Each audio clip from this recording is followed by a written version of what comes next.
Good morning everybody, good evening or magandang umaga, magandang gabi po sa ating lahat mga kabayan or wherever you are. Welcome to Kasyanno EZMath. We have here understanding fractions. Even though it seems like understanding is misuse of word over here. Well, it's the word understanding is kind of awkward or something that's not appropriate, or we'll say. But then, in these terms, I mean to say that understanding here, the meaning here is the active ability to analyze the concepts of fractions. That's what it means by that for me. And these are the fractions right here: 3/4, 4/3, 1/3, and 3/7 divided by 2/3, and these fraction pies over here. Well, to begin with, have you ever encountered having hesitation and insecure feeling, not knowing what to do, how to solve a problem?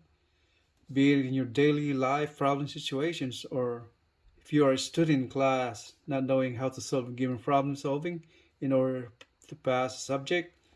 Not knowing how to solve things or problems leads anyone or anybody to life insecurities and undermine anyone's self-confidence. Being fearful or not feeling at ease when it comes to math or any subject in normal occurrence. These awful feelings rooted from not knowing the very basic knowledge when it comes to math, the basic knowledge in math, for example, not knowing or having the knowledge in solving ratio and proportion, for example, percent to decimal conversion, or simply not having the knowledge and enough understanding of fractions like addition, subtraction, or the uh, the operations involved in solving fractions, or simply the manipulation of fractions to solve or simplify it.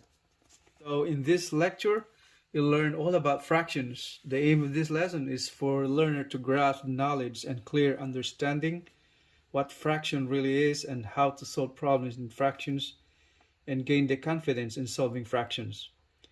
This is the best time to relearn fractions all over again. To learn or relearn fractions, the concepts of fractions, we have to start with these numbers and these fraction pies: 3/4, 4/3, 1 1/3, 3/7 divided by 2/3.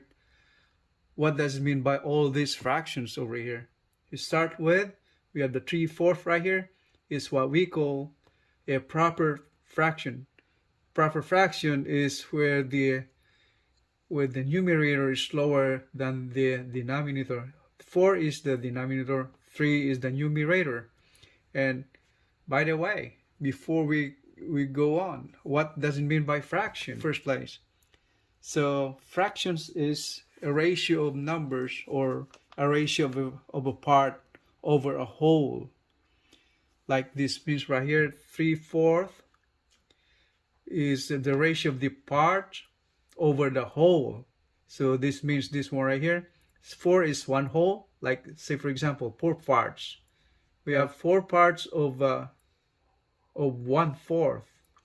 If you get 3/4 right here, that means so one combining all these 3 parts over the whole. So to make sense of that ratio, this fraction right here, that is 3/4, that's 3 parts over 4 parts, since one whole portion is 4/4, 4 parts of 4. So since we have 1/4, since the pie is divided into 4 equal parts, if you got 3/4 fraction, that means you have all these 3 parts taken out of the 4 parts. So you got 3 parts over the whole part. One whole pie, that means all the parts are taken. So that's 4, the ratio of the part over the whole. Since you got all 4 parts, that means 4 parts over 4 parts. That means that's equivalent to 1. That's the value. And we call this a proper fraction. Whenever the numerator is, the amount or the value of the numerator is lower than the denominator, since 3 is smaller than 4. And the second one is what we call improper fraction. Improper means, in the sense of mathematics, when it comes to fraction, the number on top, we call the numerator, is greater the amount of the, or the value of the, or the numerical value of the number, value of number on the numerator in relation to the denominator, I should say. The numerator is got higher amount, higher value or numerical value with respect to the denominator, since 4 is greater than 3. That's what we call improper fraction. If we illustrate the fraction 4/3 into the pi diagrams, or fraction pi, we call that. We have these two pi or circles over here. Let's consider this 4/3. That's what we call improper fraction. Improper? It is because the numerator is bigger than the denominator. What we have to do with this one right here is, whenever you encounter improper fraction, assuming that would be your answer, we have to reduce it to lowest term. That is what we call, we divide this with these numbers over here, numerator divided by the denominator, that will come up to 1, so that will come up to 1 1/3. So that whenever you encounter an improper fraction, it should simplify further. So we arrive at this answer 1 1/3. And to illustrate this 4/3 into the fraction pi, that's 1 1/3. That's the value of this 1 1/3. That because this is 1, it's one whole portion, and this is 1/3 portion. You have 4 1/3. That's what it means. One whole pi is 3/3. If all of these pi's, three fractions of a whole, that is considered one whole pi. Since if you add all this up, is 1/3 plus 1/3 plus 1/3, that will become 3/3, or equal to 1. So you got 3 equal parts. That will be equal to 1 if you all consider all the whole pizza pie, or if you get a pizza, that's like a pizza. And in fractions, we have this fraction pi. So taking one whole thing, and the remaining on the pi, fraction pi, 1/3. That means 1 part of the 3. So let's assume this is taken away already. So the remaining, the actual value of that is 1 1/3. If we illustrate on a pi, fraction pi, it will be like this. So this is one whole thing taken already, 3 parts and 1/3 over here. That means that's what you got. One whole thing and 1/3 on the other. That's 1 1/3. So if we go back to our simple fraction over here, 1 1/3, we have just explained this concept of what we call this mixed fraction or mixed number. It's called the same way. And to transform this mixed fraction or mixed number, all you have to do is simplify that further. Like if we write this down again, 1 1/3. If you simplify that further, that means you will be converting it to an improper fraction. Since 1 1/3 is 4/3. How did we arrive at 4/3 actually? Is 4/3. How did we arrive at that answer right there? The way to do that is you're multiplying this 3 to that 1 right there, and adding this 1 to that 1 right there. So that means 3 times 1 plus 1 is 4. 3 times 1 is 1. 3 times 1 is 3. And then plus 1 is 4. And we'll just carry this denominator over. That will become 4/3. And when it comes to simplifying this process, I have several video in on mastering fractions in under 30 minutes. I will put a link in the description below if you want to learn more about solving fractions with the math operations involved. I'll put in the description below, so anytime you can get access to that video to learn more about fractions or mastering fractions. But in here, we'll just be a little review of that about fractions, concepts of fractions. And then the last kind of fraction right here is, if you notice, the fraction on the numerator and the fraction on the denominator. That's what we call complex fraction. So far we have all these four kinds of fractions. We have the first one. So this is proper fraction. The value of the numerator is lower than the denominator. And second kind of fraction is improper fraction, where it's the other way around. This is the inverse of the first one, improper fraction. 4 is greater than 3, so the numerator is greater than the denominator. Third kind is what we call a mixed fraction or a mixed number, where we have just simplified it and reduced it into an improper fraction a minute ago. And the last one is the complex fraction, where it involves fraction on the denominator and the numerator. 3/7 numerator fraction, denominator 2/3 is in the form of fraction also. And when it comes to multiplying, dividing, or subtracting, or adding fractions, as I have just mentioned a couple of minutes ago, I have a separate video on that. I'll put a link below so you can go access to that anytime you want to learn more about fractions or master fractions. And in here, gets you a little review on the operations on manipulation or addition or subtraction of fractions. So in here we have an example of addition and subtraction of fractions. If you notice, the first and second denominators 15 and 5, and the normal way of solving fractions is to find the least common denominator. You have to find a common denominator so you can add or subtract fractions like this. And if you take a look, 15 and 5, what would you add or subtract or anything? What you can do on the first term, denominator, make it 15. All you have to do is find a number. The fraction multiply by a fraction also which equals to 1. What does it mean by that? So multiply this by 3, right? Multiply by 5. If you do that in the numerator or the denominator or other way around, all you have to do the same way on the numerator. Denominator and denominator, you have to multiply both numbers. What does it mean by that? Since 3 and 3 is 1, 3 divided by 3 is 1. That means you're multiplying a fraction by resulting amount is 1. Since 3 divided by 3 is 1. So multiply. This is special ratio. This special ratio, 3 divided by 3, just to make the denominator common to both.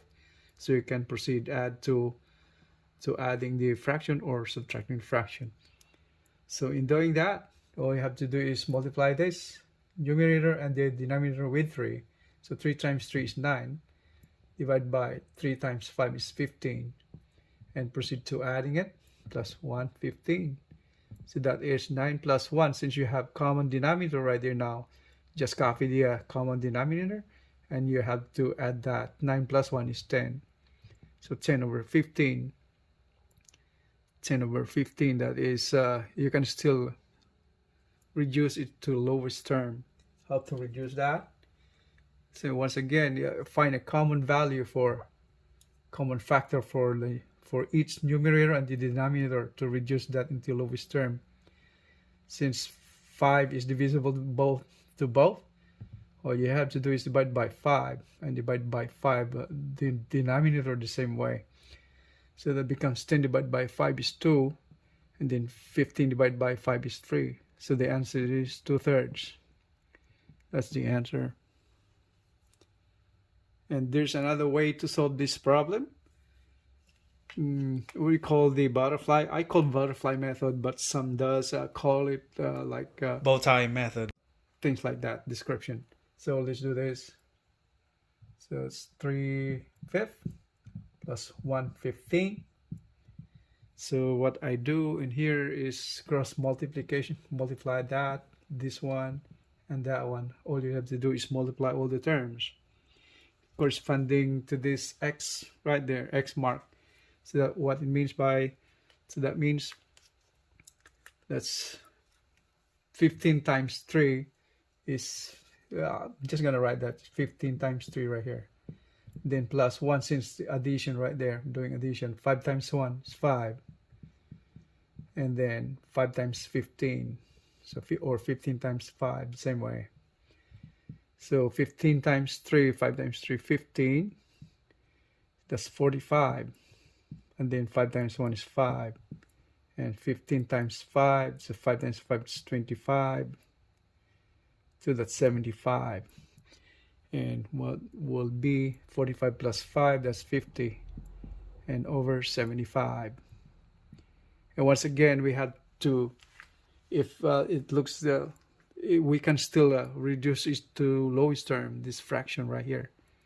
So find a number that can be divisible for both numerator and the denominator. That's how to find the common factor. So you can break it down to its lowest term.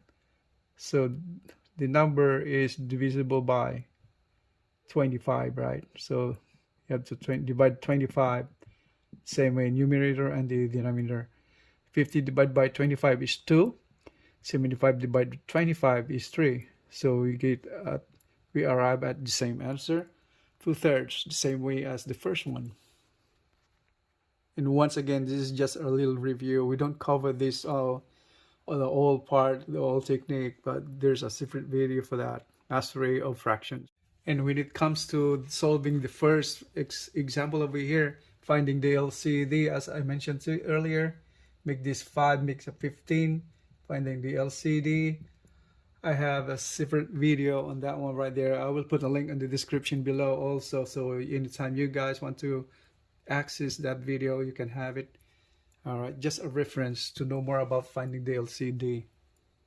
Now we have here an example on division and multiplication of fractions. We have just taken that example from that example earlier on addition and subtraction of fraction. So in here, you got 3/5 divided by 1/15 is written the same way as, so 3/5 divided by 1/15. So in solving division of fractions, we'll do the inverse of that, of the second term, the reciprocal of those numerator and the denominator to get that, to give, and then proceed to normal multiplication. From division, you get the reciprocal of the second term and proceed to multiplication.